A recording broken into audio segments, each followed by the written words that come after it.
hará la siguiente intervención. Gustavo, ¿estás ahí? ¿Estás ahí? Están enlazándolo.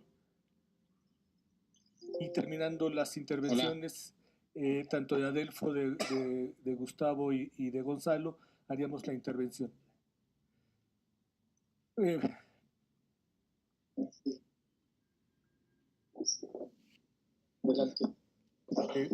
Leti nos va a ayudar a hacer la semblanza de Gustavo Sánchez. Por favor, Leti. Sí, perdón. Pues sin extendernos mucho, bueno, agradecemos mucho a Gustavo el haber hecho el esfuerzo de estar con nosotros a pesar de que está en una reunión en Washington. Gustavo es presidente del Consejo Directivo de la red MOCAF y es miembro de la Comisión Directiva de la Alianza Mesoamericana de Pueblos, Bosques y Selvas. Es agrónomo por la Universidad Autónoma de Chapingo y pues es un compañero también con una trayectoria de lucha en estos temas y de defensa de comunidades forestales y de manejo sustentable en México de muchos años. No digamos. Gracias, Leti. Entonces, Gustavo, por favor, si puedes intervenir en un periodo de tiempo de, por favor, 20 minutos. Sí, gracias. ¿Me escuchan bien? Se escucha muy bien, Gustavo. No sé si se esté proyectando la presentación que envié. Bien. Sí, está en la pantalla. Sí, la he titulado Fortalecimiento y Reconocimiento de Derechos en los Procesos Red y espero que complemente la interesante presentación que hizo Adelfo, a quien saludamos desde aquí, igual que a todos los demás ponentes y a los asistentes a este evento del seminario. Quisiera pasar a la siguiente lámina, donde tenemos de manera gráfica la representación de que la deforestación, la destrucción de los bosques en el mundo es igual a las emisiones de todo el sistema de transporte, y de ahí que la estrategia RED o la iniciativa RED, como querramos llamarle, reconoce la importancia que tienen los bosques, la conservación de los mismos, el manejo de los mismos en la lucha contra el cambio climático. Yo quiero dar algunos comentarios desde la experiencia que hemos tenido en como observador de sociedad civil para América Latina y el Caribe, en el Fondo Cooperativo del Carbono Forestal y en el Programa de Naciones Unidas para RED, donde hemos tenido la oportunidad de conocer la experiencia de otros países, tanto de la región de América Latina como de Asia y de África. También lo que voy a compartir con ustedes es parte de la experiencia como coordinador del grupo de trabajo RED del Consejo Nacional Forestal, del Comité Técnico de Bosques y Cambio Climático del CONAF y el intercambio que hemos tenido con organizaciones de la Alianza Mesoamericana de Pueblos y Bosques. En este proceso, en México, hemos pues interactuado con varios de los compañeros que están actualmente en el auditorio. Y bueno, quisiera pasar a la siguiente lámina, donde estamos señalando el tema de los derechos de pueblos indígenas, comunidades locales y sociedad civil en los procesos RED. Nos consideramos que parte de los aportes del trabajo de gobiernos, organismos multilaterales e instituciones privadas en el marco de FCPF y ONU RED ha sido visibilizar e impulsar el fortalecimiento de los derechos en los países que construyen estrategias o programas RED. También es necesario señalar que varias de las críticas más importantes son de que estos mecanismos se mueven muy lentamente y que a veces si juntamos la burocracia de los países con la de los grandes organismos multilaterales, como el Banco Mundial y las agencias de Naciones Unidas, nos da como resultado una de las cuestiones más preocupantes. Aún así, 47 países en desarrollo están en proceso de preparación de estrategias o programas red, lo cual le da un carácter global a la iniciativa. Y quisiera pasar a la siguiente lámina, donde podemos ver un corte, un mapa donde se hace un corte de cuáles son actualmente los 19 países en África, América Latina y Asia que están desarrollando ya su agenda en el portafolio del fondo de carbono. Creo que no se puede ver la lámina. Bueno, se espera que alrededor de que en 2025 alrededor de 32 países puedan estar participando en el portafolio del fondo de carbono, lo cual tendría una incidencia significativa en las políticas forestales a nivel global. Y parte de la importancia de la participación en estos fondos es que implica la firma de acuerdos que son vinculantes y eso implica también el tema de derechos. Pasamos a la siguiente lámina, por favor.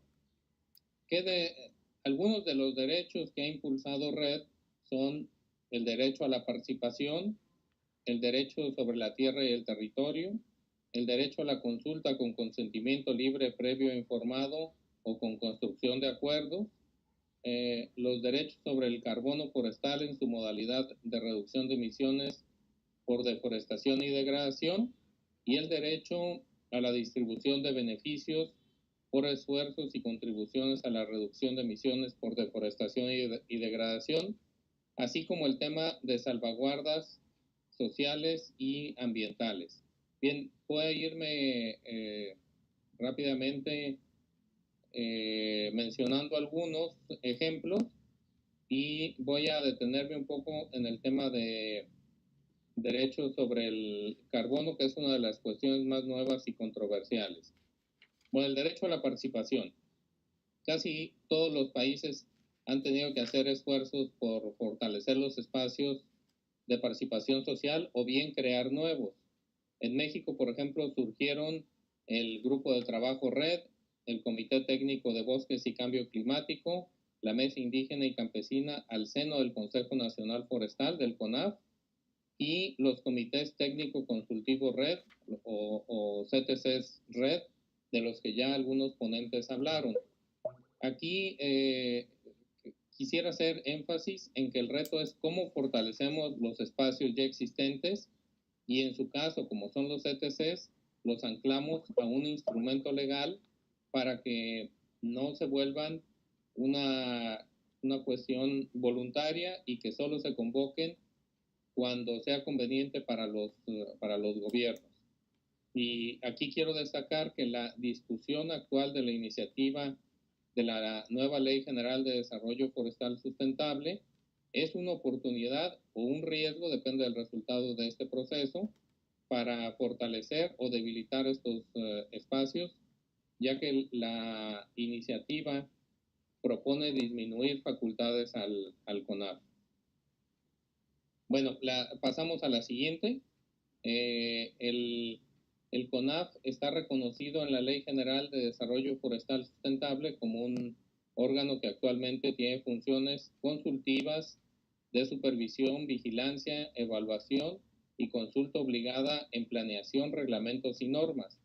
Por eso nosotros hemos buscado que la discusión de los contenidos de la Estrategia Nacional RED se dé ahí en este órgano, que al estar anclado en la ley forestal le da un carácter vinculante a sus digamos a sus opiniones. El otro tema es el derecho a la tierra y el territorio. Y aquí yo señalo que si bien la agenda de las tierras va más allá de RED, y es improbable que algún país haya hecho solo una reforma agraria para participar en el FCPF y ONU RED, pero lo cierto está que esta coyuntura ha contribuido a visibilizar la importancia de tener definidos los derechos sobre la tierra y el territorio. Particularmente ha impulsado el reconocimiento de desarrollo de derechos agrarios a pueblos indígenas y comunidades locales, y también ha permitido visibilizar la desigualdad que tenemos en materia de género y el reto del relevo generacional que se da en todos los países. En la siguiente lámina viene un mapa, pero me parece que en la presentación que se está proyectando creo que no aparece. Bueno, es un mapa sobre el territorio en Honduras. Se los voy a platicar brevemente, de que se aprecia que el 10% del territorio nacional ha sido titulado en fechas recientes a favor de los pueblos indígenas, y en este proceso ha contribuido la discusión de la estrategia red. Bien, la siguiente lámina es el tema del derecho a la consulta, y creemos que este es uno de los temas donde en casi todos los países hay un reto y hay demasiadas resistencias aún. Pocos países se han comprometido a realizar consultas con consentimiento libre, previo e informado y establecer mesas de construcción de acuerdos. La mayoría solo han realizado consultas convencionales, que son talleres de un día, donde se intenta transmitir en unas horas los procesos que han tomado años, y además no hay una devolución de resultados a la población que supuestamente se consulta. Es decir, se le toma la opinión a la gente, pero no hay ninguna garantía de que se va a plasmar en los documentos finales. Nosotros consideramos que en el caso de México se realizaron varias modalidades de consulta. La más aproximada al consentimiento libre, previo e informado es la Mesa Indígena y Campesina, constituida al interior del CONAF, y se encuentra actualmente esta Mesa Indígena y Campesina en la construcción de acuerdos con la Comisión Nacional Forestal respecto a los contenidos finales de la Estrategia Nacional Red. Nos vamos a la siguiente lámina, por favor.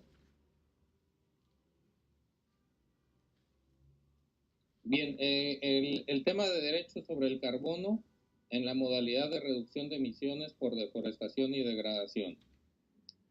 Quisiera comentar que actualmente se perfilan algunas alternativas para compensar o financiar la reducción de emisiones con y sin transferencia de títulos sobre la reducción de emisiones.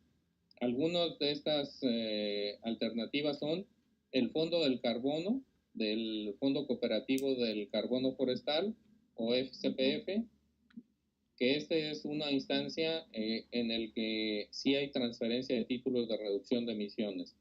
El Mercado de California, ligado a la agenda del Grupo de Gobernadores por el Clima, conocido como GCF, el esquema de offset de la Organización Internacional de la Aviación Comercial, el Fondo Verde para el Clima, que coincide con las siglas del Grupo de Gobernadores por el Clima y que a veces genera confusiones, y el desarrollo de mercados nacionales o subnacionales.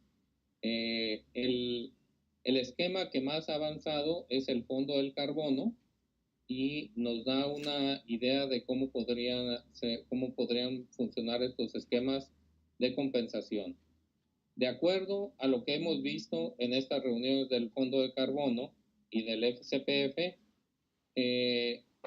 aunque muchos países posponen el tomar la decisión, porque es una decisión complicada, de a quién le corresponden los derechos, es una decisión y una discusión que debería darse lo más temprano posible en los procesos red, y no dejar, como en el caso de México, que se llegue a la etapa ya de presentar un proyecto de pago por resultados y que todavía no se resuelva esa situación.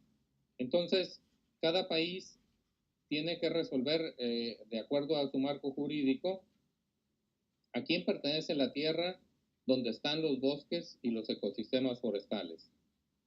El segundo tema que debe de contestar es a quién le corresponden los derechos sobre la vegetación forestal, porque hay países donde se reconoce la propiedad de la tierra a favor de un grupo o de un sector de la población, pero los derechos sobre la vegetación forestal los mantiene el gobierno. Hay también una tercera pregunta que es ¿a quién le corresponden los derechos sobre los servicios ambientales? Hay países donde el gobierno se reserva los derechos sobre los servicios ambientales de acuerdo a su legislación. Y quisiera comentar que en la reunión en la que actualmente estamos, del FCPF, se acaba de presentar los reportes de medio término de Colombia y Honduras y se les está recomendando que definan lo más rápido posible de quién es la propiedad del carbono. Bien, la siguiente lámina es, en México tenemos la siguiente situación. ¿A quién le pertenece la tierra donde están los bosques y los ecosistemas forestales? Bien, esto le corresponde a la nación, a pequeños propietarios y en su mayor parte a ejidos y comunidades. La segunda pregunta que planteamos en las láminas anteriores, ¿a quién le corresponden los derechos sobre la vegetación forestal? También la respuesta es a los dueños de la tierra, es decir, en su mayoría a los ejidos y comunidades. Y de acuerdo a la legislación, ¿a quién le corresponden los derechos sobre los servicios ambientales? Bueno, la respuesta es también a los dueños de la tierra, es decir, en su mayoría a los ejidos y comunidades. Digamos, de acuerdo a contenidos específicos de la Ley General de Desarrollo Forestal Sustentable, que a la vez es reglamentaria de la Constitución. Bien, asombrosamente, aunque las tres respuestas a estas preguntas son en su mayoría los ejidos y comunidades, en la última reunión del Fondo de Carbono, el gobierno mexicano presentó una propuesta de pago por resultados donde afirma que la titularidad de los derechos sobre la reducción de emisiones son del gobierno. Ante esta situación, el equipo de expertos contratado por el Banco Mundial para revisar cada uno de los proyectos ha señalado y ha puesto por escrito sus dudas y observaciones al respecto, y también los representantes de pueblos indígenas y sociedad civil han solicitado que se resuelva esta situación antes de seguir adelante. Las recomendaciones de la última sesión del Fondo de Carbono incluyen que esta cuestión se resuelva y se sugiere que sea al interior del CONAF. Gustavo, 5 minutos. Quisiera señalar... Perdón, Gustavo, 5 minutos. Adelante, Gustavo. Me faltan, me parece, un par de láminas. El gobierno ha argumentado que la titularidad de emisiones es de él, que la titularidad de derechos sobre la reducción de emisiones es del gobierno, y básicamente ha presentado dos argumentos por escrito. Una, que en México está prohibida o que se autoriza por excepción el cambio de uso de suelo en bosques y que por lo tanto el gobierno no tiene por qué dar incentivos para hacer algo que está prohibido. Aquí algunos abogados han señalado que el hecho de que exista una restricción a la propiedad de los bosques, una restricción para cómo se manejan, no quiere decir que los dueños y poseedores pierden el derecho a los mismos. Y por otra parte, el gobierno ha señalado por escrito que la reducción de emisiones no está ligada a la tierra y que la reducción de emisiones es producto de la política pública, la cual es responsabilidad del gobierno. Sin embargo, ambos argumentos se caen desde nuestro punto de vista, por su propio peso. Primero, porque no se señala cómo es que, bajo qué argumento jurídico se invalida el hecho de que la ley forestal reconoce la titularidad de los derechos a los dueños de la tierra sobre los servicios ambientales. Y por otra parte, el hecho de que México tenga 13 años ya pagando servicios ambientales y que uno de los requisitos sea mantener la cobertura forestal, bueno, parecería desmentir el hecho de que no se pueden dar incentivos para una actividad para evitar una actividad que está prohibida. Y bueno, la última lámina quisiera señalar que, pensando en los esquemas de distribución de derechos y distribución de beneficios, consideramos que es necesario que impulsemos esquemas de distribución de beneficios a través de la promoción de redes de valor agregado en las comunidades forestales, donde por una parte se incentiva el manejo forestal sustentable al adquirir los productos que salgan de este, y por otra parte que en estas redes de valor se creen empleos donde podrían tener acceso mujeres y jóvenes. Coincidimos también en que la visión que se debe tener sobre red es de un enfoque de territorio, pero no creemos que eso se logre negando los derechos que tienen ejidos, comunidades y pequeños propietarios, y consideramos que esto vulneraría el derecho de los dueños y poseedores de los bosques, porque vulnera su control del territorio y facilita la entrada de proyectos y actores que pueden promover la deforestación y degradación de los bosques. Con esto estaría terminando estos comentarios y agradezco mucho el espacio para compartirlos. Muchas gracias, Gustavo. Bien, vamos a